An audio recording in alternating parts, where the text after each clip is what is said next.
Leçon de géostratégie africaine numéro 71. Comment gagner une guerre sans combattre selon Sun Tzu? L'exemple de la Russie en Crimée. Ou voici comment la Russie a piégé les dirigeants de l'Occident et récupéré la Crimée sans tirer un seul coup de feu. De Jean-Paul Pougala.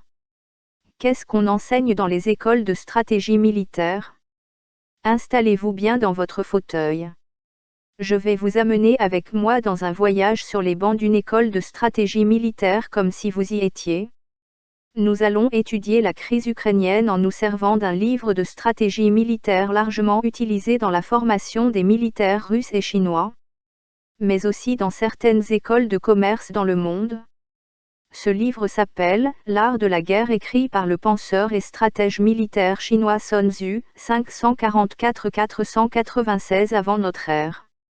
L'idée centrale du modèle de stratégie militaire de Sun Tzu est d'utiliser la ruse pour amener l'ennemi à déposer les armes et se rendre avant même d'avoir commencé à combattre.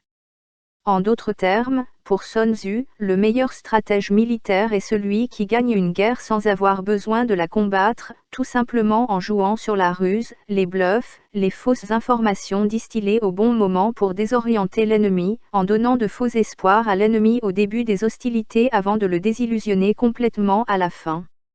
Analysons maintenant la crise ukrainienne en étude de cas, comme on le fait dans les écoles militaires. Nous allons nous servir des 10 principales stratégies préconisées par Sun Tzu pour gagner une guerre sans combattre, pour savoir, en Ukraine, qui a le plus de chances de gagner le bras de fer en cours entre les États-Unis d'Amérique et la Russie. 1. Quand vous êtes capable, feignez l'incapacité. Quand vous agissez, feignez l'inactivité. Quand vous êtes proche, feignez l'éloignement. Quand vous êtes loin, feignez la proximité. Lorsque vous avez identifié les projets de l'ennemi, pour vous battre, vous devez constamment lui donner l'impression d'aller à contre-courant de l'attitude belliqueuse qu'il attendrait de vous en pareille circonstance. Ainsi, vous devez savoir vous rendre invisible dans votre contre-offensive, savoir mentir et surtout, ne donner à l'ennemi aucune chance de vous situer ou de situer votre vraie réaction face à son intention guerrière, que vous devez constamment feindre de ne pas savoir. Dans ce dossier, l'objectif des Occidentaux est celle de partir d'un accord d'association entre l'Ukraine et l'Union européenne pour arriver à l'objectif de l'adhésion pure et simple de l'Ukraine à l'UE. Mais surtout, de faire adhérer l'Ukraine à l'OTAN afin de la couper complètement de la Russie et donc, de ne plus renouveler la location de la base marine de Sébastopol en Crimée à l'armée marine russe, c'est-à-dire, de priver la Russie de toute possibilité d'intervention rapide en mer Méditerranée en cas de guerre avec l'OTAN, comme les récentes opérations d'intimidation dans les ports syriens lorsque le président Hollande voulait bombarder le pays et égyptien lorsqu'à la chute du président Morsi, les États-Unis d'Amérique menaçaient l'Égypte de sanctions sur les fournitures militaires. Le président Yanukovych qui est l'homme de Moscou afin de ne rien comprendre quant aux conséquences néfastes de la signature des accords d'association. Et s'est arrêté à la dernière minute. Et c'est en ce moment que les Occidentaux entrent en jeu, en inventant la révolution populaire. Selon la télévision Euronews, une conversation interceptée entre le ministre estonien des Affaires étrangères Urma Paet et Madame Catherine Ashton, la chef de la diplomatie européenne, les 88 morts de la place de l'Indépendance ne sont pas l'œuvre du président Yanukovych mais des paramilitaires de l'opposition, commandités par les membres de l'actuelle coalition au pouvoir à Kiev pour porter un coup fatal à la présidence hostile à l'Union européenne et à l'OTAN. Mais comment en est-on si sûr ? Voici à propos, ce que déclare Euronews, à nous plusieurs snipers ayant tiré sur les manifestants d'Euromaïdan s'étaient installés dans le siège de la Banque d'Ukraine, à Kiev. Les enquêteurs y ont découvert des douilles correspondantes aux balles retrouvées dans les corps des victimes. Ce sont par ailleurs les mêmes balles qui ont servi pour attaquer les forces de police anti-émeute et les opposants. Total, 88 morts. Devant tout cela, la Russie sait tout ce qui se passe, mais fait semblant d'être invisible, inaudible, absente. Et laisse faire. Ce qui l'intéresse, c'est reprendre toute la péninsule de la Crimée, mais sans combattre. Comment y parvenir ? Ce sont les Occidentaux qui vont lui donner un coup de main en jouant à une partie d'échecs, sans jamais tenir compte des pions que l'adversaire est en train de pousser, lui aussi, mais en cachette. Et pour cela, c'est la deuxième stratégie de Sun Tzu qui va nous apporter plus d'éclaircissements sur le comportement du président Poutine de Russie dans cette crise. 2. Une armée victorieuse l'est avant même de livrer bataille. Une armée vaincue se lance d'abord dans la bataille et ensuite recherche la victoire. Selon ce principe, Sun Tzu nous explique qu'en guerre, on n'attaque que lorsqu'on est certain de gagner. Sinon, on attend le temps qu'il faudra que la situation tourne à notre avantage. Sur la place Maïdan de Kiev, la capitale de l'Ukraine, ont défilé durant la révolte, de nombreux politiciens occidentaux, comme le sénateur américain McCain le 15 décembre 2013, pour soutenir et encourager la foule en colère, une colère bien entretenue et guidée. Le 19 février, nos manifestants dits pacifistes vont lancer un assaut sur la police. À la fin des émeutes, il y a 26 morts dont 9 policiers. Et voici ce que déclare le président Obama depuis le Mexique où il se trouve en visite officielle. Je veux être très clair, nous allons observer de près les développements des prochains jours en Ukraine et nous attendons du gouvernement ukrainien qu'il fasse montre de retenue, qu'il n'ait pas recours à la violence face à des manifestants pacifiques. Plus tard dans l'avion de retour du Mexique, selon une dépêche AP, c'est au tour de Ben Rhodes, conseiller spécial du président Obama, à faire un point de presse dans Air Force One pour affirmer ceci: nous sommes opposés à la violence, d'où qu'elle vienne, mais c'est le gouvernement qui doit retirer les membres de la police anti-émeute, décréter une trêve et entamer des discussions dignes de foi avec l'opposition. Il est évident que les Ukrainiens estiment que leur gouvernement ne répond pas à leurs aspirations légitimes à l'heure actuelle. Ces trois personnalités américaines sont dès lors déjà entrées dans le piège du président Poutine, ils ont clairement fait leur choix de camp. Par leurs actions et leurs propos, ils ont signé sans se rendre compte la paternité des manifestations sur la place de l'Indépendance à Kiev. Cette signature sera ensuite utilisée par la Russie pour discréditer les interlocuteurs occidentaux dans la suite des événements qui semblent complètement imprévus par les deux camps, mais jusqu'à quel point? Nous allons voir dans la prochaine stratégie qui privilégie le résultat final recherché aux multiples pseudo-victoires temporaires. 3. Pour le bon stratège, l'essentiel est dans la victoire, non pas dans les opérations prolongées, c'est-à-dire que pour un bon stratège militaire, ce qui compte ce sont les éléments pris dans leur globalité, c'est le résultat final de l'ensemble des opérations et non des petites victoires sporadiques au quotidien. Nous sommes partis des objectifs des uns et des autres. À terme, l'Occident veut l'adhésion de l'Ukraine à l'OTAN, afin de priver la Russie de son accès à la Méditerranée. Alors que la Russie veut tout simplement annexer la Crimée pour éloigner une telle éventualité. La Crimée est en effet le seul accès de la Russie en mer chaude. Ailleurs, au nord, c'est la mer froide et si l'Occident déclenche une guerre contre la Russie en hiver, tous ces bateaux sont bloqués dans des eaux gelées de la Baltique ou de la mer du Nord. Ce serait donc une défaite même avant de combattre. Voilà pourquoi une Russie qui se veut une puissance militaire mondiale ne peut pas renoncer à la Crimée, même au prix de livrer une guerre mondiale contre les États-Unis d'Amérique et leurs alliés. Dans les opérations qui vont se succéder à Kiev jusqu'au renversement du président, c'est l'Occident qui semble avoir les meilleures cartes en main, puisque c'est lui qui dicte le tempo des événements, jusqu'au choix des nouveaux dirigeants, reconnus à la vitesse de la lumière. Même s'ils viennent à peine de renverser un gouvernement démocratiquement choisi par le peuple, qu'importe, la démocratie est un gros mensonge qui vit aux dépens de ceux qui y croient. Surtout que les élections normales étaient prévues dans un an. Et dans les négociations, le président Yanukovych avait accepté d'anticiper ces élections. Et cela n'a pas suffi au tempo occidental qui l'a fait renverser à peine 24 heures après la signature de cet accord avec l'opposition. Là, c'est l'Occident qui s'installe dans les opérations prolongées. Moscou est muet. Le président Poutine est coincé à Sotchi pour les Jeux olympiques d'hiver. C'est la suite des événements qui nous fera comprendre que ce mutisme était bien calculé. Apparemment, ce qui l'intéressait, c'était la victoire finale et non les opérations intermédiaires. 4. Celui qui pousse l'ennemi à se déplacer, en lui faisant miroiter une opportunité, s'assure la supériorité. Pour Sun Tzu, vous devez toujours pousser l'ennemi dans une plus forte mobilité, afin de l'orienter vers là où vous voulez le conduire, pour le finir.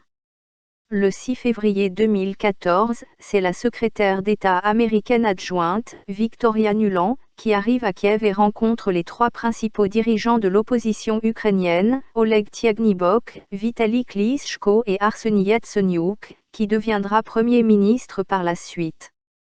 Le lendemain, dans un entretien au quotidien Commerçant Ukraine, le conseiller spécial du président Poutine, Sergueï Gladziev déclare « Autant que nous sachions, Madame Victoria Nuland a menacé les oligarques ukrainiens de les placer sur une liste noire américaine si le président Yanukovych ne cède pas le pouvoir à l'opposition. Cela n'a rien à voir avec le droit international. Il semble que les États-Unis misent sur un coup d'État.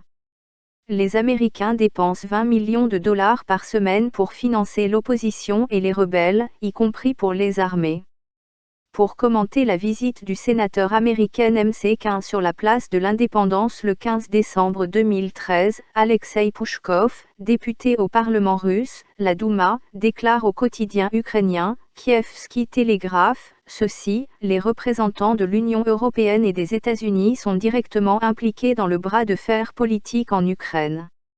Veulent-ils y établir un nouveau régime colonial? Nous constatons déjà à ce niveau que la Russie joue la parfaite diversion. Ayant poussé les Occidentaux à être plus mobiles et de se rendre plusieurs fois à Kiev, alors qu'ils ne bougent pas d'un millimètre depuis Moscou, ils arrivent à contraindre les Américains à choisir une priorité, le changement de pouvoir à Kiev. C'est dans ce piège que les Russes vont les y conduire et les occuper un bon bout de temps, pendant qu'ils peaufinent en toute liberté et secret, l'invasion de la Crimée. 5. Le bon stratège est si subtil qu'il n'a plus de forme visible. Le bon stratège est si discret qu'il en est inaudible. Ainsi il se rend maître du destin de l'ennemi. Le bon stratège doit être insaisissable pour l'ennemi. Il doit communiquer le moins possible et pratiquer la rétention de l'information. Et lorsqu'il communique, c'est pour transmettre à l'ennemi une information inexploitable ou fausse. En Crimée, lorsque le président Poutine fait la seule conférence de presse, le 5 mars 2014 admise aux seuls journalistes russes, il jure sur la tête de son arrière-grand-père qu'il n'a pas de troupes en Crimée. Et que les militaires qu'on voit sans insigne sur l'uniforme, sont en effet, des forces d'autodéfense locales. Vu de l'Occident, il s'agit d'un mensonge. Mais à bien y regarder, le président Poutine est juste en train de les rouler dans la farine. Et il leur fournit une information capitale qui n'est pas comprise par les stratèges occidentaux. En effet, lorsqu'il nie qu'il n'y a pas de militaires russes, donc étrangers en Crimée, il est en ce moment en train de leur dire qu'officiellement, la Crimée est déjà russe et à ce titre, les forces présentes en Crimée ne peuvent pas être considérées sous l'optique d'une invasion, mais d'une force qui est déjà chez elle, dans sa nation, dans sa république, d'où l'appellation de force d'autodéfense locale. Ce message subliminal n'a malheureusement pas été convenablement analysé et compris par les stratèges occidentaux qui, au lieu de se pencher immédiatement sur le cas de la Crimée, ont continué comme d'habitude à faire de la figuration, à parler de la désescalade de la tension de la partie russe alors que cette dernière venait de leur signifier qu'elle était déjà passée à la deuxième mi-temps du match qu'il avait invité la Russie à jouer. À Paris, on a transformé une conférence dédiée au Liban à une conférence de sanctions contre la Russie, si elle n'est pas suffisamment gentille et retirer ses militaires de la Crimée pour rentrer dans leur base. Le lendemain à Rome, on a transformé une conférence pour parler du chaos laissé par l'OTAN en Libye, en un débat pour expliquer à l'opinion publique européenne que l'Europe comptait quand même quelque chose. On a continué d'organiser des conférences inutiles, à aller et venir entre les capitales européennes et Kiev, alors que le barycentre de la crise s'était déplacé depuis des lustres de Kiev en Crimée. Même un mini-sommet extraordinaire sur l'Ukraine est organisé à Bruxelles le 6 mars 2014 et c'est en pleine réunion que le président Poutine va envoyer aux participants un petit cadeau. C'est la dépêche qui tombe sur les téléscripteurs à 12 heures de Bruxelles et qui dit que le Parlement de la Crimée a voté à l'unanimité le rattachement de la Crimée à la Russie et qu'un référendum pour valider ce choix sera organisé à peine 10 jours plus tard. 6. Remporter sans victoire après 100 batailles n'est pas le plus habile. Le plus habile consiste à vaincre sans combat. Un bon stratège n'est pas viol, il n'humilie pas son adversaire. Il amène son adversaire à se transformer pour reconnaître son infériorité. Ainsi, il n'a plus besoin de combattre. En Crimée, les forces spéciales russes sont arrivées dans une tenue sans étiquette et ont encerclé toutes les bases militaires ukrainiennes, mais sans les contraindre de quitter la base. Le problème est que les habituels occupants de ces bases ne pouvaient plus être libres d'entrer et de sortir. Il fallait alors choisir, ou attendre stoïquement que les événements à Kiev permettent un miracle de déloger les Russes, ou bien se rendre. Beaucoup ont préféré se rendre sans même tenter de se défendre. De toutes les façons, ils n'étaient pas attaqués. Au même moment, sans même attendre le référendum, à l'aéroport de Simferopol et de Sébastopol, la pression psychologique est montée d'un cran. Tous les vols pour Kiev ont été dès le vote du Parlement de Crimée, programmés comme des vols internationaux. La monnaie ukrainienne progressivement sortie de la circulation est remplacée par le rouble russe. C'est la première fois dans l'histoire qu'on assiste à un sans faute dans l'application des théories de Sun Tzu, gagner sans combattre. Les États-Unis n'y ont vu que du feu. 7. Jadis, les guerriers habiles commençaient par se rendre invincibles, puis attendaient le moment où l'ennemi serait vulnérable. L'invincibilité réside en soi-même. La vulnérabilité réside en l'ennemi. Un vrai stratège joue sur le timing pour gagner toutes ses batailles. Il redouble de ruse pour ne pas être affecté par les menaces ou les actions belliqueuses de l'ennemi. Ainsi, il devient d'abord invincible. Mais cela ne suffit pas. Il faut ensuite gagner. Pour cela, un bon stratège doit savoir attendre le moment où ses ennemis sont affaiblis pour passer à l'action et leur donner le coup de grâce. Une fois sécurisée l'annexion de la Crimée, la Russie sait que l'opération en elle-même va drastiquement affaiblir le côté occidental dans la suite des opérations. Mais alors que ces derniers croient par erreur que le président Poutine va s'arrêter à la Crimée, il se trompe. Il sait qu'il a déstabilisé pendant longtemps ses adversaires incapables de prendre des initiatives novatrices. Le président Obama a annoncé une série de sanctions d'abord sur les visas. On a l'impression qu'il s'agit d'une blague de mauvais goût. En 1994, Tuas contraint l'Ukraine à se débarrasser de l'armement nucléaire en lui promettant que s'il est attaqué, tu viendrais à son secours. Et maintenant qu'on démembre son territoire, tu menaces de ne pas donner des visas. De qui te moques-tu? En réalité, le président Obama ne peut pas faire grand-chose. En ce moment, c'est le président russe qui est le seul maître du jeu. Il a toutes les bonnes cartes en main. Il fait ce qu'il veut, quand il veut et comme il l'entend. Le pire est que les gesticulations des Occidentaux trahissent au fond leur impuissance. D'abord parce qu'ils n'ont pas d'argent pour mener la moindre guerre contre une puissance comme la Russie, mais aussi parce que la moindre sanction économique se retournerait immédiatement contre eux.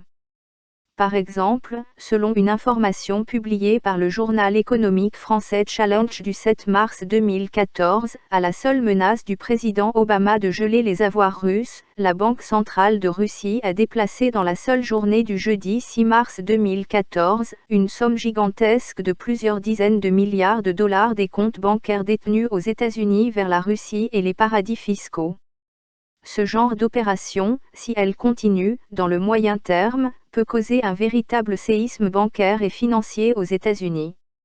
C'est la classique histoire de l'arroseur arrosé. Toujours vendredi 7 mars 2014, c'est l'agence Bloomberg qui fait d'autres analyses et prévisions. Selon elle, au 1er septembre 2013, la Russie détenait dans les banques de 44 pays la somme de 160 milliards de dollars, alors qu'à la même date, 24 pays avaient déposé dans les banques russes la somme de 242 milliards de dollars. Les pays occidentaux peuvent geler jusqu'à 160 milliards de dollars d'argent russe, et la Russie peut geler jusqu'à 242 milliards de dollars d'argent des Occidentaux. Selon Bloomberg, depuis Washington, qui a plus à y perdre serait la France dont les banques ont investi 50 milliards de dollars en Russie, suivi par les États-Unis dont les banques ont investi pour 35 milliards de dollars dans le plus vaste pays du monde, la Russie, avec ses 17 millions de kilomètres carrés. Le pire, nous vient de la bouche du conseiller du président russe Sergueï Gladзiev, rapporté par la même agence Bloomberg. En cas de sanctions américaines, la Russie serait obligée de renoncer au dollar au profit d'autres monnaies et de créer son propre système de paiement. Si les États-Unis gèlent les avoirs d'entreprises publiques et d'investisseurs privés russes, Moscou recommandera à tout le monde de vendre les titres du Trésor américain. En outre, les sanctions, si elles sont infligées, amèneront la Russie à renoncer au remboursement des prêts octroyés par les banques américaines. La messe est dite. La Russie est invincible et a même identifié le point de faiblesse de l'ennemi. On peut dès lors parier qu'après la Crimée, elle sait qu'elle pourra annexer d'abord les anciens territoires géorgiens de l'Abkhazie et de l'Ossétie, avant d'avaler toutes les régions de l'Est ukrainien russophone qui avaient voté pour le président Yanukovych aux dernières élections présidentielles. Sans oublier bien sûr la région séparatiste de Transnistrie en Moldavie, à la frontière avec l'Ukraine, là aussi à majorité russe et qui demande depuis son indépendance proclamée en 1992, son rattachement à la Russie. Et là nous arrivons à l'autre stratégie de Sun Tzu. 8. Pour avancer irrésistiblement, attaquer les points faibles de l'ennemi. Pour battre en retraite sans être rattrapé, soyez plus rapide que votre ennemi. Pour avancer, il faut éviter le corps à corps avec l'ennemi et se limiter à le toucher uniquement dans ses parties non protégées. Et pour des replis stratégiques, il faut se mettre dans les coins qui échappent au contrôle ou à la connaissance de l'ennemi. Depuis la guerre éclair du mois d'août 2008 contre l'allié des États-Unis d'Amérique, la Géorgie avec Saakashvili, les territoires conquis sont le point faible de l'Occident. Tu avais fait croire à la Géorgie que tu pouvais l'aider en cas de guerre avec la Russie. Et il a fait ce que tu lui as conseillé. Quand on l'a bombardé, tu ne es pas arrivé. Alors, que vaut ta parole? L'humiliation de la petite Géorgie par la Russie a été une grosse tâche dans la crédibilité des États-Unis d'Amérique et encore aujourd'hui, les deux territoires alors contestés sont de fait sous la Russie. Voilà pourquoi il est facile de prévoir que ce sont les premiers territoires que la Russie va annexer après la Crimée. Cette victoire si facile en seulement 4 jours sur la Géorgie ne suffit pas pour être répétée aujourd'hui en Ukraine, toujours selon Sun Tzu. Et ça, le président russe Poutine l'a très bien compris. 9. Ne répétez pas les mêmes tactiques victorieuses, mais adaptez-vous aux circonstances chaque fois particulières. Il faut toujours adapter les tactiques et les stratégies aux situations nouvelles. Ce n'est pas parce qu'une solution a marché hier qu'elle marchera toujours. Si on répète les tactiques victorieuses du passé, on court le risque de trouver un ennemi plus aguerri, qui aura passé le temps à étudier votre stratégie et comment y faire face convenablement.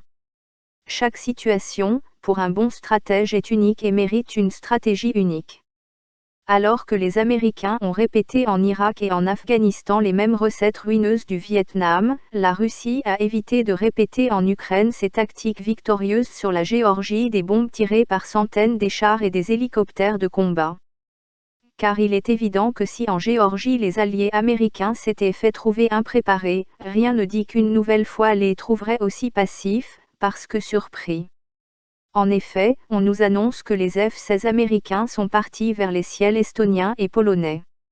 De la même façon que le président Poutine a été silencieux pour les événements de Kiev, avant d'avaler la Crimée, aujourd'hui, personne ne sait quelle stratégie il a préparée pour les régions russophones de l'Est de l'Ukraine.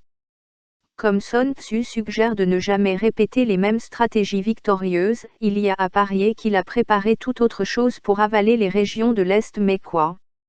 10. Qui connaît l'autre et se connaît lui-même, peut livrer sans bataille sans jamais être en péril. Qui ne connaît pas l'autre mais se connaît lui-même, pour chaque victoire, connaîtra une défaite. Qui ne connaît ni l'autre ni lui-même, perdra inéluctablement toutes les batailles. Le bon stratège doit toujours avoir en tête 3 soucis: bien maîtriser l'environnement, le terrain de la bataille, connaître l'ennemi dans ses détails et se connaître lui-même pour surtout déceler avant l'ennemi ses propres faiblesses. Pour faire partie des stratèges des services secrets russes, il faut bien parler plusieurs langues, donc l'anglais. Au même moment, tous les textes et communications entre les membres du FSB sont exclusivement codés en russe. À la Confédération internationale de l'agriculture, il existe un département Russie qui ne peut pas faire le poids face à l'imposante stratégie russe de la maîtrise de l'anglais par tous ses espions, et donc, de connaître les Américains dans ses plus petits détails. Il existe un réseau composé aussi par Russes américains qui, avec le passeport américain, accèdent à tous les postes de l'administration américaine.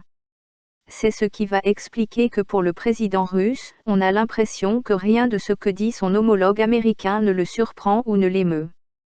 Sur le plan de l'environnement, la Russie c'est 17 millions de kilomètres carrés, les États-Unis d'Amérique la moitié. Alors que les Américains en Russie sont concentrés dans quelques grandes villes de l'Ouest, les Russes aux États-Unis d'Amérique sont repartis sur toute l'étendue des États-Unis d'Amérique. Ils sont devenus des Américains à tous les effets. Il suffit pour Moscou d'étudier leur comportement pour savoir tout des Américains. Pour revenir en Ukraine, les zones qui intéressent la Russie sont les régions où on parle russe, où les populations sont russes, donc avec une parfaite maîtrise même sociologique de la part de la Russie. Ce qui n'est pas le cas des États-Unis d'Amérique qui en Ukraine comme en Afghanistan ou en Irak, donnent toujours l'impression de s'engager sur des éventuels théâtres de guerre sans jamais maîtriser le terrain, n'importe où sur la planète, comme s'il s'agissait d'un jeu vidéo, où il suffirait de remplacer une carte par une autre et continuer à appuyer sur la gâchette au maximum. Ce qui a porté à des guerres inutiles qui ont littéralement ruiné les États-Unis d'Amérique. Et le président Poutine l'a bien compris que de l'autre côté, il y a une véritable navigation à vue, du dossier iranien et syrien hier et à celui ukrainien aujourd'hui. Au final, devant le désarroi du président américain avec ses menaces génériques et sa totale incapacité à placer la moindre initiative dans le dossier ukrainien, s'il y a un maître du monde aujourd'hui sur le plan de stratégie militaire, ce maître s'appelle Monsieur Vladimir Poutine. Il connaît son ennemi, les États-Unis d'Amérique, il connaît bien le terrain, l'Ukraine et il connaît la nouvelle force de son pays, les nouveaux moyens militaires du pays depuis la guerre en Libye qu'il cite chaque fois qu'il veut se moquer des stratèges américains qui ont prétendu d'aller installer la démocratie en Libye et aujourd'hui organise une conférence à Rome pour demander l'aide des Russes pour aller y mettre un peu d'ordre. Le président Obama de son côté, donne l'impression de ne comprendre ni son homologue russe, de ne pas connaître la complexité ukrainienne, sinon, il n'aurait pas suggéré à ceux qui l'ont mis au pouvoir à Kiev comme première action, de supprimer la langue russe. Et pire, il semble ne pas connaître ses propres faiblesses, d'un pays ruiné et qui ne pourra rien offrir à 47 pays africains qu'on invite à Washington, juste pour mimer les rencontres tous les 2 ans entre les dirigeants africains et chinois. Quelle leçon pour l'Afrique? Le 22 janvier 2014 dernier, la Maison-Blanche, par communiqué, nous annonce que le président Obama a invité à Washington 47 chefs d'État africains. Il a pris soin d'en exclure 3 de Centrafrique, Égypte et de la Guinée-Bissau, accusés d'être arrivés au pouvoir sans passer par les urnes, mais par des coups d'État. Comment expliquer qu'en Ukraine c'est plutôt l'administration américaine qui tente de forcer la main à la Russie pour reconnaître le nouveau pouvoir à Kiev lui aussi issu d'un coup d'État? Un coup d'État en Europe est-il différent d'un coup d'État en Afrique?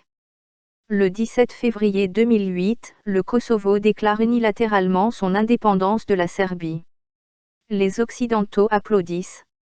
La Serbie porte l'affaire à la Cour internationale de justice, Commission internationale de juristes, organe judiciaire des Nations unies qui tranche et valide la sécession du Kosovo par sa décision du 22 juillet 2010 en ces termes, la déclaration d'indépendance du Kosovo n'a violé ni le droit international général, ni la résolution 1244 du Conseil de sécurité, ni le cadre constitutionnel. En revanche, la Commission internationale de juristes ajoute qu'elle n'est pas tenue par la question qui lui est posée de prendre parti sur le point de savoir si le droit international conférait au Kosovo un droit positif de déclarer unilatéralement son indépendance. La Cour n'est pas chargée de dire si le Kosovo a accédé à la qualité d'État. L'alors ministre français des Affaires étrangères, Bernard Kouchner, va se féliciter de la décision du Commission internationale de juristes en ces termes: l'indépendance du Kosovo est irréversible. Cet avis affirme clairement que la déclaration d'indépendance du Kosovo n'est contraire ni au droit international ni à la résolution 1244, comme la France l'avait toujours soutenu, et je m'en réjouis. Question: pourquoi l'Occident se réjouit d'alimenter les sécessions au Kosovo, au Sud-Soudan et font semblant de jouer aux fervents défenseurs du droit international et de l'intangibilité des frontières pour l'Ukraine? En quoi la Crimée en Ukraine est différente du Sud-Soudan ou du Kosovo? La réponse est que cette équation à géométrie variable est le fonds de commerce de certains pays, les mêmes qui se sont arrogés le droit de faire les gendarmes du monde pour partager les bons et les mauvais points aux candidats naïfs à la démocratie, pour bien les spolier. Contrairement à ce qui se passe régulièrement en Afrique, de l'Érythrée au Sud-Soudan, la Russie n'a pas aidé la Crimée à déclarer son indépendance, mais plutôt la rejoindre dans un ensemble déjà grand. Toute nouvelle indépendance affaiblit le pays qui perd un morceau de sa terre, mais fragilise aussi le nouvel État non viable. Les mêmes qui se battent aujourd'hui contre l'éclatement de l'Ukraine, sont les mêmes qui œuvrent en sous-main pour démembrer le Mali, ce sont les mêmes qui financent les rébellions dans l'est de la RDC pour demain créer une nouvelle république dans le Kivu. La Russie n'a pas fini de surprendre les Américains. Quel message voulaient envoyer les Russes aux Américains lorsqu'ils ont fait coïncider la date de la fin des Jeux paralympiques d'hiver de Sotchi le 16 mars 2014 et le référendum pour valider l'annexion de la Crimée à la Russie? À la différence de la Russie, les Africains sont grossièrement prévisibles dans toute leur stratégie par leurs ennemis occidentaux. Encore faut-il qu'ils soient capables de comprendre que l'Occident est l'ennemi de l'Afrique. Il existe en Afrique un vrai retard culturel et intellectuel de la population, pour déjà être capable de comprendre qu'il lui faut instaurer un rapport de force avec l'Occident dans lequel ses propres points de vue seraient pris en considération. Mais on ne peut pas y parvenir dans un rapport classique de mendicité institutionnalisée où celui qui tend la main pour recevoir est toujours celui qui obéit à l'autre. Voilà pourquoi il n'existe à ce jour dans aucun pays africain, un seul projet sérieux pour espionner l'Occident. Les Africains croient par erreur qu'ils sont les amis des Européens et ne se posent jamais la question de savoir comment ils sont vus aux yeux des Européens, de simples esclaves même si très lettrés. Les chaînes de télévision en Occident pourront donner l'impression de haïr le président Poutine ou la Russie, mais il reste un élément que personne ne peut mettre en doute: quelle que soit leur relation dans le futur, ils sont condamnés à respecter la Russie.